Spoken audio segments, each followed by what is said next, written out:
खानदारी असो, शिक्षण संस्था असो, किंवा तिकीट वाटपाचा प्रोग्राम असो, किंवा पक्षांची मालकी असो, महाराष्ट्राची तिजोरी असो, परत मंत्रिमंडळातील मंत्रिपद असो, महसूल मंत्रिपद, अर्थमंत्रीपद, सहकार मंत्रिपद, गृहमंत्रीपद, ही पदावरती आरक्षण कोणाचं? प्रकाशराव, अहो तुम्ही आमदार म्हणून निवडून गेलात, तुम्ही तिथं संविधानाची शपथ घेतली की मी महाराष्ट्रातल्या सर्व जनतेच्या उत्तरदायित्वाची तुमची शपथ आहे, एखाद्या जातीबद्दल अपपर भाव बाळगणार नाही, ममत्व बाळगणार नाही, संविधानाच्या बेसिक तत्वाप्रमाणे माझं वर्तन असेल, आणि तुम्ही म्हणताय माझी जात आडवी येते.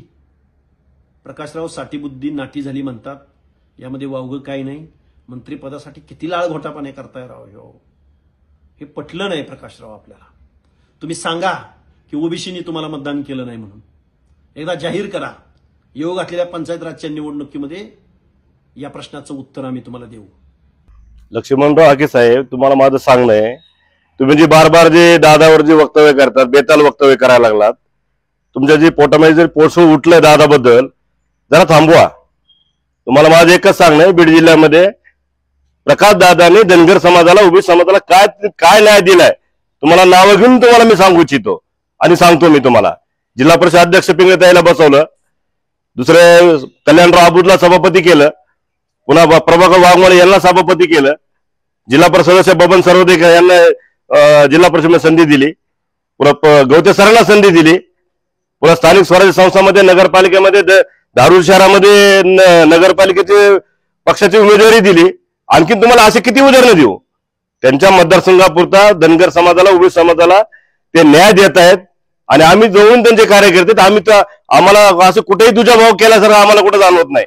तुम्ही विनाकारण बेताल वक्तव्य करून विनाकारण स्वतःची प्रसिद्धी मिळवून घेऊ नका, आणि दादाबद्दल विनाकारण असं वक्तव्य असं करून साठी बुद्धी नादी हे सुद्धा तुम्ही वक्तव्य केले. त्यांची जरी साठी झाली असती तरी तुमची बुद्धी मात्र तर नाटी झालेली आहे, हे मी तुम्हाला स्पष्टपणे सांगतो. बेताल वक्तव्य कराल तर तुम्हाला धनगर समाज, ओबीसी समाज तुम्हाला महाराष्ट्रामध्ये फिरू देणार नाही. जरा बंद करा थोडं, जरा दादाबद्दल बोलणं. आता तुम्ही तर काही बोलायला, तुम्ही जास्त प्रसिद्धी मिळाली तुम्हाला तर दादाबद्दल कुठं बुद्धिभ्रष्ट झाली, कुठं काय झाली. अहो त्यांचं राजकारण किती, तुमचं वय काय, तुम्ही बोलताय काय त्यांना? हे तुम्हाला शोभलं पाहिजे. तुमचं जेवढं वय आहे तेवढं त्यांचं राजकारण आहे. काय इशारा असेल? नाही, आमचा त्याला एकच इशारा आहे की तुम्ही पश्चिम महाराष्ट्र राजकारण करा, बीड जिल्ह्यामध्ये मराठवाड्यामध्ये करू नका, आणि कोणाची ते काहीतरी सुपारी घेऊन बोलू नका. तुमची जी आहे ती तुम्ही जी क्रेज आहे ती सांभाळा, नाही तर तुम्ही तुमचं स्वतःची सगळी इमेज खराब करून उगाच बेताल वक्तव्य करून महाराष्ट्रामध्ये संभ्रम निर्माण करू नका. तुम्हाला एक धनगर समाजाचा, ओबीसीचा कार्यकर्ता म्हणून मी तुम्हाला एक असं इशारा देतो की असं तर बेताल वक्तव्य थांबवा, नसता आम्ही तुम्हाला बीड जिल्ह्यामध्ये आलो आम्ही तुम्हाला धडा शिकवू. नाही, माफी तर तुम्ही तुमच्या स्वतःच्या मनानेच माफी मागा. हे वक्तव्य मी चुकीचं केलं म्हणून तुम्ही माफी मागा, माफीनामा काढा, म्हणजे महाराष्ट्राला कळलं की खरोखरच आज तुम्ही जे बोलताय ते 100% चुकीचं आहे.